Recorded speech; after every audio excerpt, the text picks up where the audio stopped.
Well, we have new information on China's vision for its military forces as there are growing concerns over Beijing's aggressive posturing in Asia. In a new policy paper, China outlines plans to shift its military to become an offensive force for the very first time, amid tensions with the U.S. and its neighbors over China's claims to territory in the South China Sea. Gordon Chang is the author of The Coming Collapse of China, and he joins us now with thoughts on what is developing right now with China. You really believe that China's military leaders are gaining power, and because of that, their influence is strong, they are seizing the moment, and they also perceive the U.S. as weak, so this is the time to strike.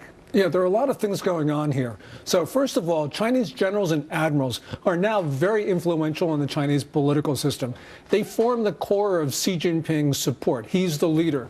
And so essentially they were able to tell him to do what they want. But the other thing is they see the United States in terminal decline.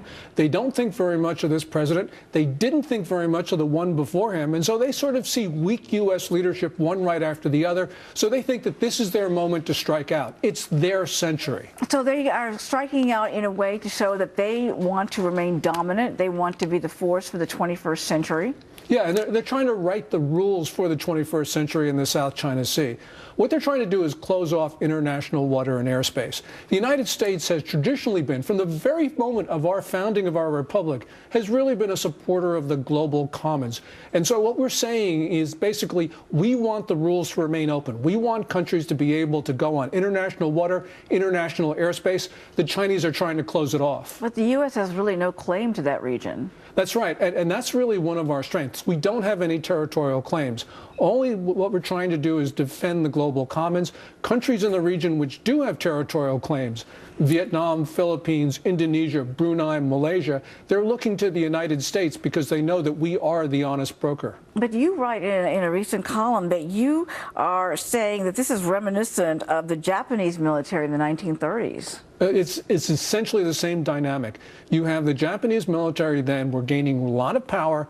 They were spending a lot of money. They were thinking about what they could do, not what they should do. And so essentially we had the military sort of take Japan over the edge. It's exactly the same dynamic right now that we're seeing in Beijing, with some very powerful generals and admirals essentially dictating the tune. And that's why we're seeing all these aggressive actions. This week, you know, that editorial, war is inevitable.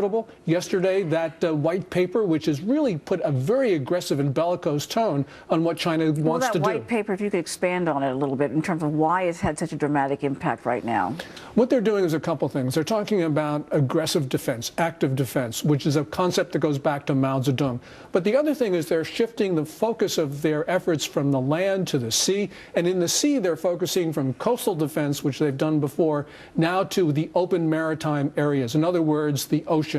And so clearly China's ambitions are expanding. And as they expand, they're trying to take land from their neighbors, and they're trying to close off the air and the sea. So the impact in terms of the public response, is it whipping up a nationalistic frenzy?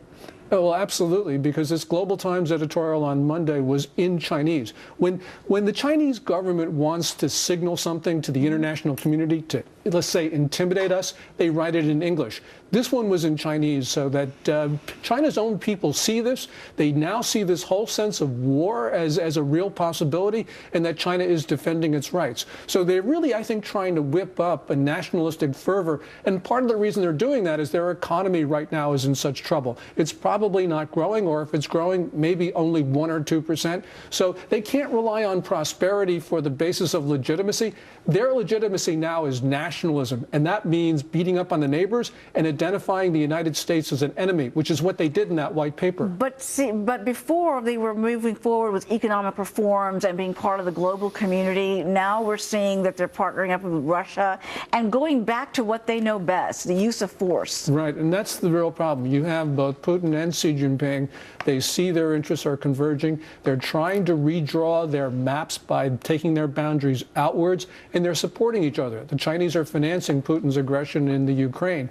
These are very important areas, especially the South China Sea, where you have $5.3 trillion of commerce goes over that water each year. It's more important than the Suez and Panama canals combined. So if they seize control, what's the fallout for the rest of the world on this one? The problem is it's not only the South China Sea, but you'll see other countries trying to close off international water. You know, the prosperity of the world after World War II is because of the open system that Washington enforced. Now, if we're not going to have that system, we're not going to have the global commerce and the prosperity that really carried the world for 7 decades. Wow. It's a very disturbing development, and one I know that you're watching very closely, and so are a bunch of other folks around the globe to see what China does next, because it certainly seems emboldened at the moment. Yes. All right, Gordon. Thanks to you, and it's great to see you as always. Appreciate it.